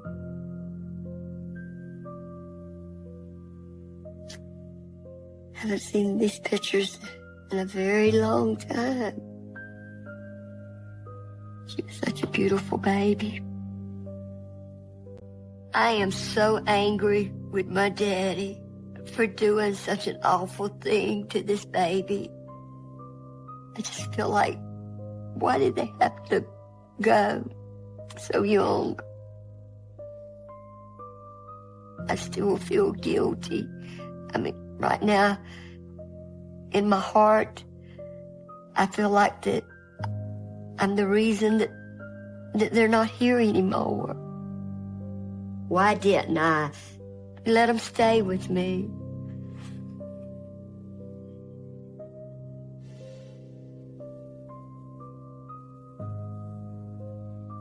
Late one night, my daddy came over. Oh, hey, Shirley. I went to give him a hug, and I seen that there was blood all over his hands. Oh my God, what happened? I mean, there was a lot of blood on his hands. I mean, his hands was covered in blood. And I said, "Are you hurt, Daddy?" And he said, "No." I said, "Well, what's that blood doing on your hands?" It's okay. I hit a deer. He proceeded to say that the deer run out in front of him, and he hit the deer, and I had to drag it off the road. That's an awful lot of blood. Yeah. Guess it was dark. So dark I didn't see it. And around where I stay, deer run out in front of you all the time, and I have hit a couple myself. Well, do you want me to wash those for you? No. I'll take care of it at home. He said, "I got to get back home. I got to work in the morning. I'm going to throw these clothes away." Oh, well, let me walk you out. Okay.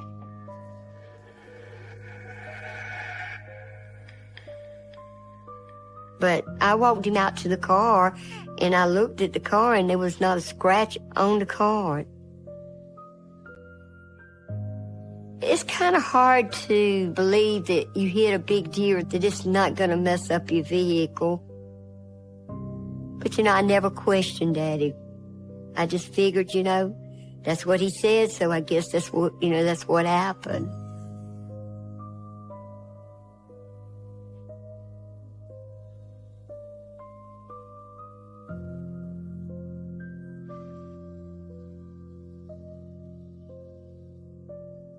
I asked my daddy, why did he do this? And he would say that every so often he just had that urge to see blood. He had to see blood. My husband and my daddy, they got along real good. They were very good friends. One day, him and my husband was outside, and he told my husband, he said, "Let's go kill a deer." What, right now? Yeah, right now. My husband said, "Are you sure you want to go kill a deer?" And Daddy said, "Yeah, let's go kill a deer." He said, "I just want to see some blood." Got the guns? People back in South Carolina, go hunting all the time. That's nothing unusual. Come on. This will be fun. He was very excited when they were gutting that deer. He was just having a great time doing that. Years later, when I went to see him in prison, he would say that every so often he just had that urge to see blood. He couldn't be still till he seen blood.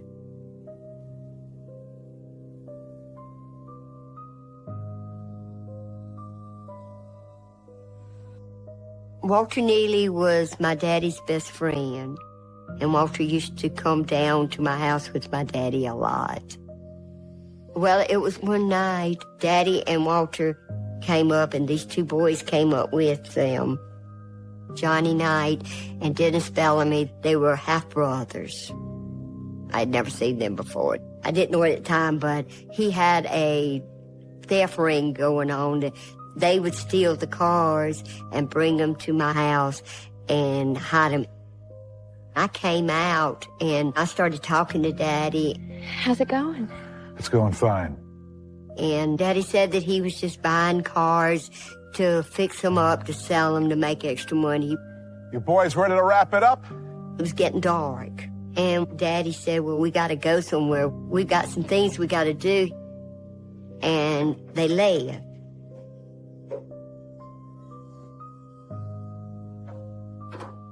Later on that night, maybe about 12:30, Daddy came back by the house.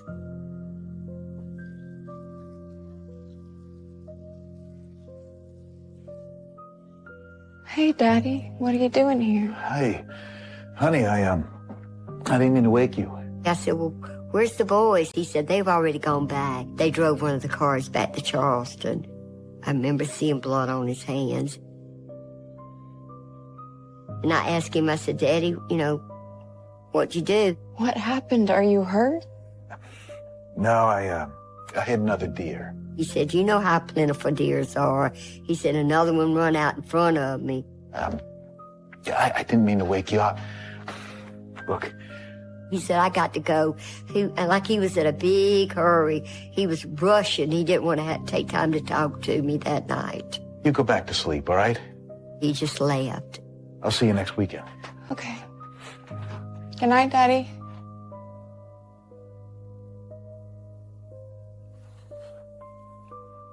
Johnny Knight and Dennis Bellamy. I never seen these boys again. Daddy never said anything about them. They found them in a shallow grave in Prospect. But at the time, I wasn't suspicious, because a lot of people came and, would leave and, I would never see them again. So, I really wasn't concerned or anything because I just figured, that they went back to Charleston.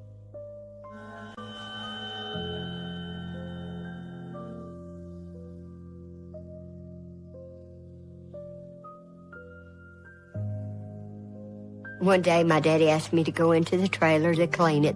And I said, sure, Daddy. I didn't go in the trailer maybe 2 or 3 times the whole time that it was there. I go in there and I dust and I wipe stuff down.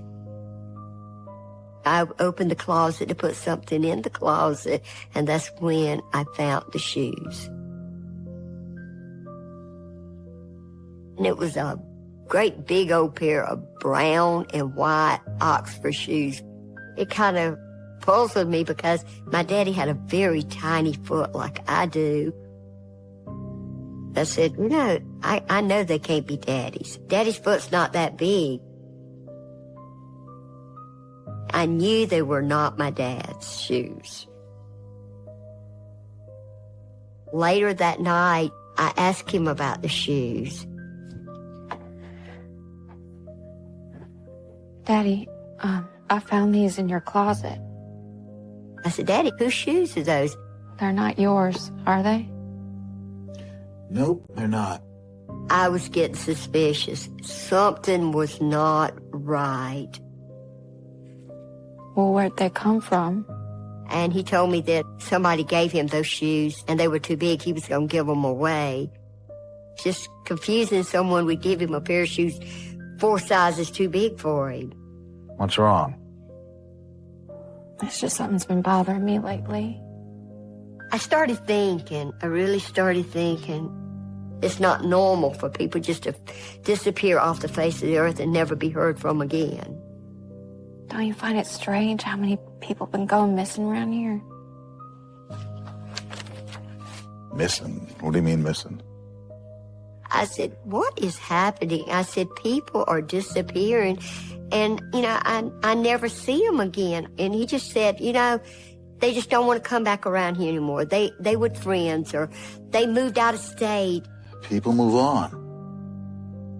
Yeah, but it's just that... Honey, I'm sure everything is fine. And I said, are you sure, Daddy? And he said, yes. He said, I won't lie to you.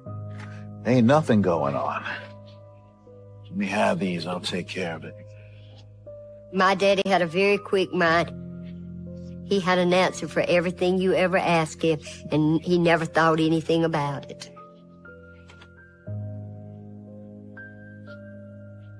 Later on, I learned that my daddy had murdered the boy that the shoes belonged to.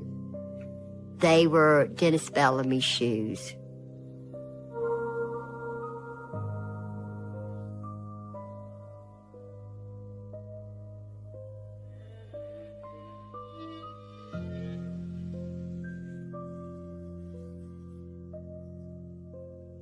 I kept saying, no, it can't be her. It can't be her. Please tell me it's not her. People's disappearing, you know, and I can't explain it. Why? And it's happening so much. I started thinking, I guess, a little bit more and wondering. One day my daddy came up and I saw a lady and her and daddy was standing up in the yard talking. Walter Neely, my daddy's best friend, was there. I'd never seen the woman before. I came out the house. Daddy's back was towards me. He said he was going to fix everything. He knew how to fix it. I can handle it. Don't worry about nothing. Are you sure? I can't afford any mistakes. And as I walked up, they hushed talking. It was like in the middle of a sentence, they just stopped talking. Hi there. Shirley? Hey, darling. I knew he did not want me to hear what they were talking about. This is a friend of Walter's. It's nice to meet you. It's nice to meet you, too. I said, what was y'all talking about? I said, y'all look so serious. We're helping her with a little problem. Is there something I can do to help? No, don't mind us. Why don't you go on inside where it's warm? Then when I walked off, they stayed there for about 45 minutes, and then they left. Later, I found out this lady was dating this rich farmer, and he had gave her a horse and a diamond ring. When they broke up, he wanted his stuff back. And all of a sudden, he's missing. She had hired my daddy to kill her rich ex-boyfriend.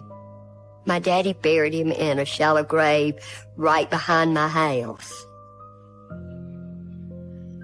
I never dreamed my daddy was doing any of this. Never.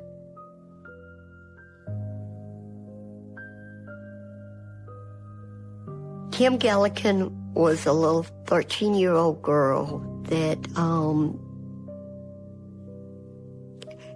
this is very difficult to talk about her, I guess. You know, I'm sorry about all of them, but she was a very special one, very special. My daddy brought her down to the house and said that her mom had died and she didn't have nowhere to stay. And he asked me, could she stay with me for the summer? And I really liked the little girl. She kept saying, please let me stay, please let me stay. And I couldn't say no. Kim always called me grandmama. She lived with me for the whole summer. She was like a daughter to me. Okay. All done and pretty as a picture.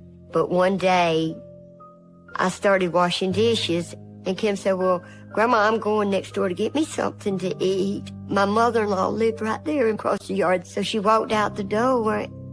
Are you coming too? I'll be over in a few minutes. Don't take too long.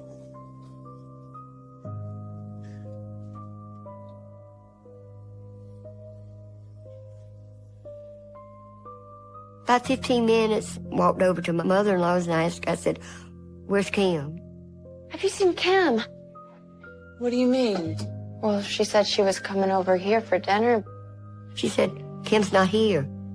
I said, what you mean Kim's not here? She left the house about 15 minutes ago. I haven't seen her all day, Shirley. I was freaking out. I was scared. I was nervous. Well, you gotta find her. It was like she just walked out my front door and just vanished into thin air. And so that's when I called my daddy. I said, Daddy, have you seen Kim? Daddy, I need your help. He said, I have not seen Kim. I said, Kim wouldn't leave without, telling me, Daddy. I mean, that's one thing I know. Okay, well, I'll come right over. We'll look for her. Daddy, we don't have time for that. We gotta call the police. I said, well, Daddy, I need to call the cops. He said, no. He said, let me see if I can find her first. Don't call the cops. He was very firm. Don't you call them cops. And that kind of raised some suspicions because, I figured he would say, yeah, go ahead and call the cops. We got to find this girl. I'll be there as soon as I can. Just promise me you won't call anyone. Okay, but please hurry. I kept thinking to myself, this is not right. I had to do something. I did call the cops. I reported Kim missing. This was the first moment that I ever went against what my dad said. But I just felt like this was so important, this child missing. And, they kept searching for her, but we couldn't find her. Later on, I found out Kim was buried in a shallow grave right on the other side of my house. My heart's breaking because I'm so close to her. She was like part of my family. She was my daughter.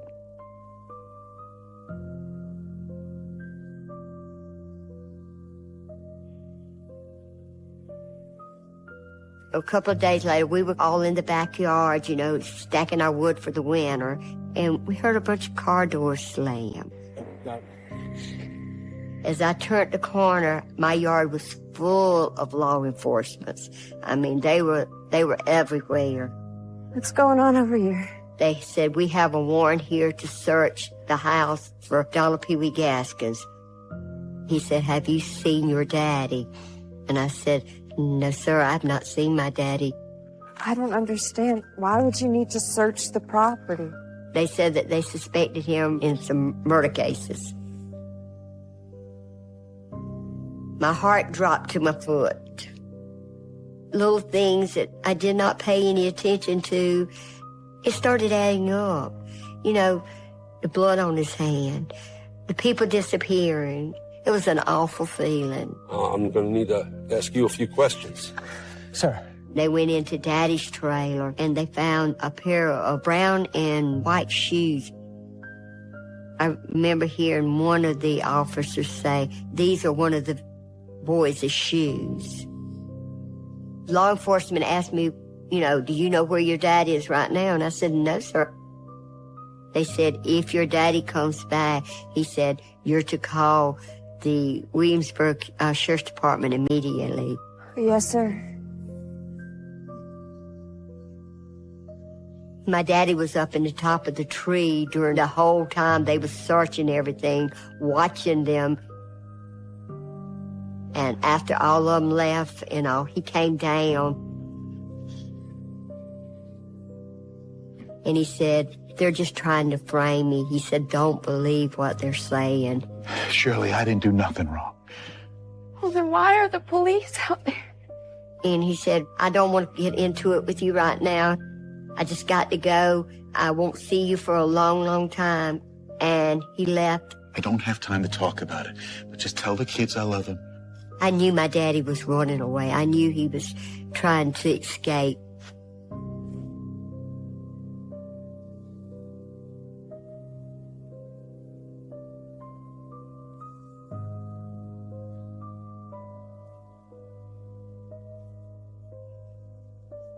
It is so hard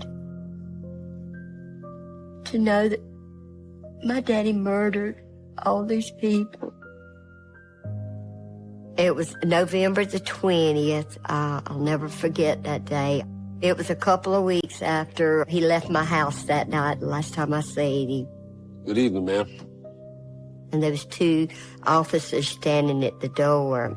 Your father has been apprehended and taken into custody? And the officers had told me that they had unearthed some bodies. He's already shown us where he's buried the bodies.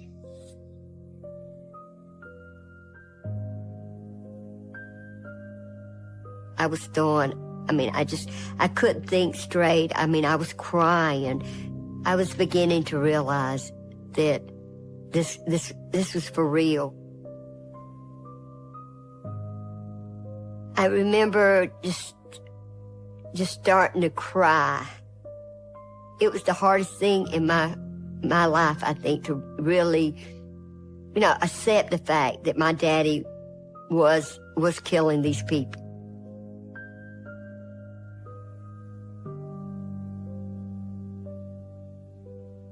That is Walter Neely. After Kim disappeared, they brought Neely in for questioning because they knew that Walter Neely and Daddy was very good friends. He got scared and he just confessed that him and Dad had killed Dennis Bellamy.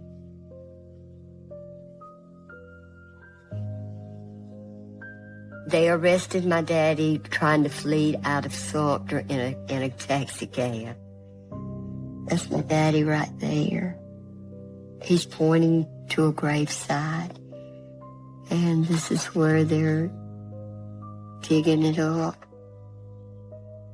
My daddy had his own private graveyard down in a little town called Prospect, South Carolina. I didn't see my daddy again until his trial.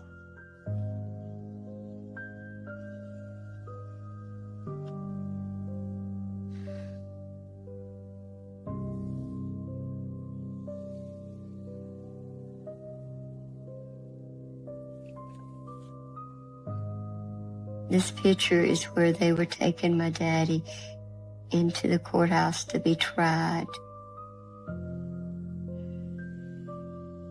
They found my daddy guilty, and he was sentenced to death.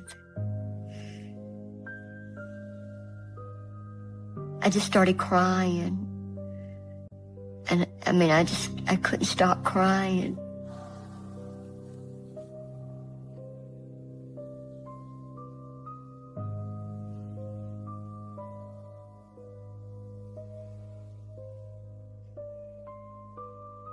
My daddy told me that there were a lot more, but nobody would never find them. He said he would go to his grave. He would never tell anybody where the rest of them was. The only one that he ever told me that he was really sorry about was my cousin Janice Faye. But that was the only one that he ever had any regrets about. I feel so ashamed that my daddy did this. I just wish I could change some of this. But I can't.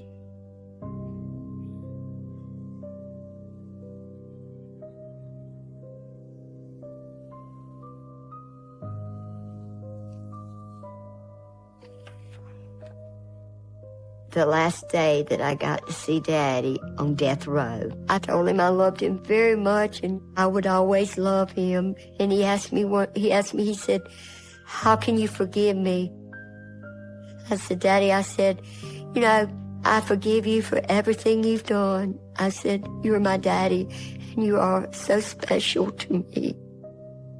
I'll always, always love you. Nothing's gonna change that."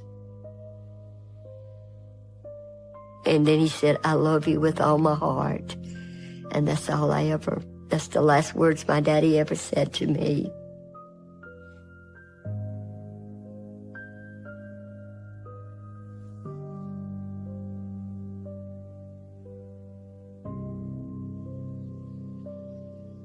Every time I tried to talk about it, I would, break down. But I went to a therapist, and once I got it all talked out, I finally started to heal. What helped me more than anything else through all this here, I went into foster care. I started taking care of other kids. I feel like that, if I can just shed a little bit of love and a little bit back into the world that he took out, maybe things won't be so bad. I know that he was an evil person.